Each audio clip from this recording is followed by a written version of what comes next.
সকাল থেকে দেখে যাচ্ছি শুধু ফোন নিয়ে কুটুর কুটুর করেই যাচ্ছে। আরে আমি তো ফেসবুক দেখছি, তোমার যে প্রোফাইলটা তুমি বানিয়েছো না, সাহস উপর না, তুমি খুব ভালো ভালো গানের ভিডিও পোস্ট করো।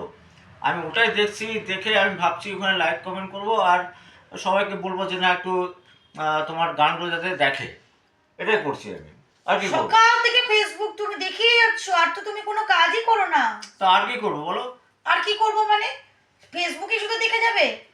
তোমার কি আর কোনো কিছু পুরনো কথা মনে পড়ে না? আমি যে বিয়ে আর বউ ভাতে কি কালারের শাড়ি পরেছিলাম, তোমার কি সেটা মনে আছে? মানে আমাদের বিয়েতে, মানে হ্যাঁ হ্যাঁ হ্যাঁ বিয়েতে আর বৌভাতে তুমি কি কালারের শাড়ি পরেছিলে? হ্যাঁ, বলো তো। আচ্ছা, একটা কথা বলি। হুম। কেউ যখন রেল লাইনে আত্মহত্যা করতে যায়, তখন কি সে দেখে রাজধানী আসছে না শতাব্দী এক্সপ্রেস আসছে? কথার ছিড়িবিড়ি নেই কোনো। হ্যাঁ। কি যে কথা জানতো ভগবান জানে।